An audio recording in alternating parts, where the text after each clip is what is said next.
something real is unfolding. Not as symbol, not as metaphor, but as literal quantum reality. Humanity is dividing into two streams of experience. Two Earths, same planet, same coordinates, but vibrating at entirely different frequencies. So far, apart that soon those on one will become invisible to the other. Not metaphorically, physically, energetically, irreversibly. If you're here, if something beyond logic drew you to these words, if you feel that familiar electric pulse moving through your system, you're already among the 1%. Not because you were chosen, not because you earned it, but because your consciousness is already resonating at the frequency of what's coming. You've been marked not by decree but by vibration. This isn't spiritual fantasy dressed in scientific language, it's the exact point where ancient wisdom and quantum physics meet. What mystics called ascension and physicists describe as quantum bifurcation. It's the moment consciousness hits a vibrational threshold. The current reality structure can no longer contain and must leap into a higher dimensional expression. And that threshold isn't years away. It's now. Do you sense it? Time compressing, reality destabilizing, synchronicities that defy probability becoming daily occurrences. That's not your imagination. It's the quantum field itself preparing for total reorganization, like water nearing its boiling point. Molecules accelerating, tension building until suddenly phase shift. Liquid becomes vapor. Earth is at that flashpoint, and only those whose consciousness matches the emerging frequency will make the transition with it. Every great wisdom tradition foresaw this moment. The Hopi spoke of emergence into the fifth world. The Maya calculated the end of one cosmic age and the birth of another. The Vedas described the shift between yugas. Christianity encoded it as the rapture. Buddhism framed it as collective awakening, all pointing to the same quantum truth at a certain threshold of collective consciousness. Reality itself must transform. But this isn't prophecy waiting to unfold. It's already happening. You're not preparing for the shift. You're in the middle of it. Those flickers of impossible coincidence. Moments when reality bends around your intention. Experiences that can't be explained by conventional logic. Those aren't glitches. They're confirmations. You're already crossing over. Why must Earth split instead of everyone ascending together? 5 reasons. First, vibrational incompatibility. Consciousness operates like radio frequencies. You can only tune into the station that matches your vibration. As Earth's foundational frequency rises, measurable in the Schumann resonance, those locked-in old patterns experience increasing chaos, not as punishment, but as natural mismatch. Like playing a 33 RPM record at 78. It doesn't sound wrong because the music is bad, it's just out of sync. Second, sovereign choice. The universe never forces evolution. Some souls are ready for fifth-dimensional awareness. Others need more time, in third-density learning. Neither path is superior. Bifurcation honors both by creating 2 timelines. One continuing 3D experience, one unfolding 5D Earth. Third, cosmic timing. We're completing a 26,000-year galactic cycle, the Great Year. At this peak, a flood of high-frequency light and quantum information reaches Earth. What can't integrated? Experiences break down. What can experiences? Awakening fourth-dimensional mechanics. Third dimension is dense matter, linear time, cause and effect. Fifth dimension is fluid matter, multi-temporal awareness, simultaneous causality. You cannot inhabit both without fragmentation. The shift demands a choice. Fifth, collective coherence. For quantum Earth to fully manifest, its creators must vibrate in unison. Mixing lower frequencies would drag the entire field down. Separation ensures each reality can express its highest potential without interference. Crucially, the 1% isn't a fixed group. You could be in it now and slip out through fear, or you could step into it today through conscious alignment. The selection isn't based on belief. It's based on the frequency you're actually embodying in this moment. How do you know you're already in the 1%? Look for these natural signs, not things to achieve, but phenomena that arise as your awareness expands. You experience timeline fluidity, remembering events others deny, sensing that the past has shifted. Your reality is deeply personalized. Synchronicities aren't rare. They're your baseline. You perceive dimensional bleeding, geometric light, energy fields, presences at the edge of sight, soul memories awaken. Knowing your mission, your origins, your purpose, not from study, but from deep inner knowing. You feel energetic sensitivity, reading spaces, people, intentions as pure vibration. Your relationships restructure. Old bonds dissolve not from conflict, but from frequency drift. New connections feel instantly familiar, like soul reunions. You feel a nameless pull, a certainty you're here for something vast, transformative, world-shaping. And this moment, reading these words, feels less like learning and more like remembering. Quantum Earth isn't a distant realm. It's this Earth, broadcasting on a higher frequency.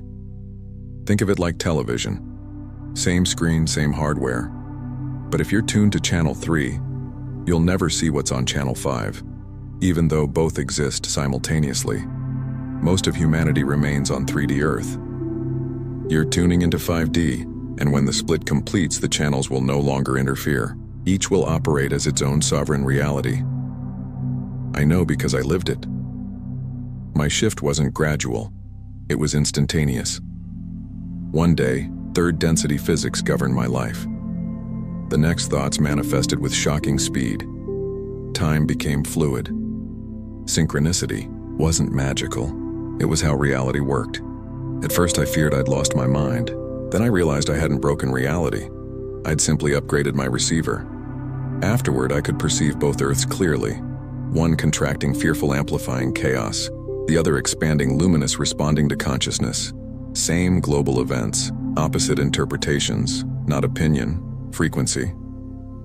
Your experience of the last few years reveals which Earth you're on. So, how do you stabilize in the 1%? Not through force, but through frequency alignment. Release density, fear, resentment, victimhood. They're not just emotions, they're heavy, low-frequency anchors. Don't suppress them. Feel them fully, then let them pass through you. Fifth dimensional awareness cannot coexist with chronic inner. Wait. Drop linear time. Third density traps you in past, present, future. Fifth dimension lives in the eternal now where all moments are accessible. Every time you dwell in regret or anxiety, you weaken your resonance. Presence is your anchor. Claim energetic sovereignty. Stop outsourcing your truth to gurus, media, algorithms, even spiritual authorities. Fifth dimensional consciousness knows you are the source. Reality responds to your field, not the other way around. Embrace paradox. Third density demands either or. Fifth thrives in both and allow joy and grief, chaos and peace, collapse and rebirth to coexist. The mind resists, the soul expands. Follow frequency over form. Don't choose based on logic, safety, or others' approval. Choose what feels expansive, even if it makes no rational sense.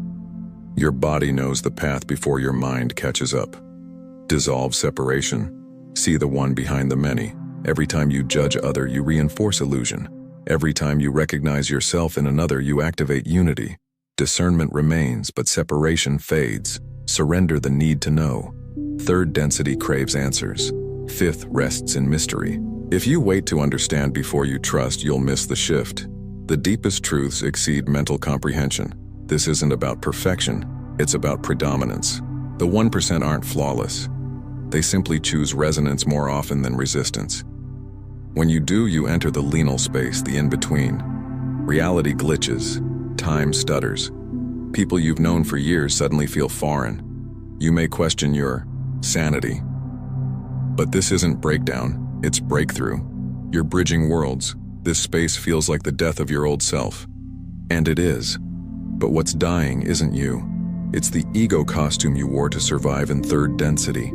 Beneath it remains pure awareness, unbroken, boundless, ready to express in 5D. You're not alone. Millions are in this passage. Rupert Sheldrake's morphic resonance shows every person who stabilizes in 5D makes it easier for the next. The 1% is the tipping point, not an elite, but a function. You're not special, you're ready, and your readiness serves the whole. Your role isn't to convince or save anyone. It's to stabilize your frequency so completely that your very presence broadcasts the possibility of quantum Earth. Not through teaching, but through being. Your soul tribe is already finding you, not by effort, but by resonance. When you meet them, you'll feel instant recognition. You've known them across lifetimes. You contracted before birth to reunite now to anchor this new frequency together. Soon, or perhaps already, you'll face the final choice. Not a decision in your mind, but a quantum leap in your being. Which Earth is home? For some, it comes through crisis. Everything built on 3D foundations collapses. For others, it's a quiet, knowing, I can't pretend anymore. For some, it's sudden, no warning, just shift. It demands total release. Not symbolically, actually. Relationships that can't vibrate at 5D. Identities based on separation. Security structures rooted in old physics. You're not adjusting your life. You're divorcing one reality to marry another. I stood there once. Everything familiar was dissolving. I could cling or surrender. I chose quantum Earth, not with confidence, but with willingness to be wrong if it meant honoring what felt true. In that surrender, everything reorganized. What I released returned in forms that could carry 5D frequency. Now I live on quantum Earth, not perfectly, but consistently. My hardest day here is more alive than my easiest day in 3D ever was. Challenges remain, but they're catalysts, not punishments. I'm not a victim of reality. I'm consciousness creating it. Then comes the point of no return, not with drama, but with quiet certainty. You're washing dishes or walking the street and realize, I haven't been in third density for a while. The old world now feels like a dream you remember but can't re-enter. You notice what no longer affects you. Global chaos, it barely registers. Other people's fear, it slides off. Third, density, security, money, status, control holds no appeal. Not because you've transcended need, but because quantum Earth provides through synchronicity, timing, and invisible support that defies logic, but never fails. You can't unsee this truth. The veil is torn. You're free. But freedom means you can never go back because you now know the old reality was always illusion. If this resonates, drop one word in the comments. Your energetic signature, surrender. Remember, home, expand. That word locks your frequency into the timeline you're claiming, still cycling between worlds. That's natural. Each return to quantum Earth strengthens your anchor. You're not failing. You're practicing. Subscribe. Not just to this channel, but to this frequency.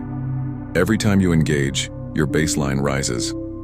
You strengthen the morphic field for everyone approaching their threshold. And right now, breathe. Feel it.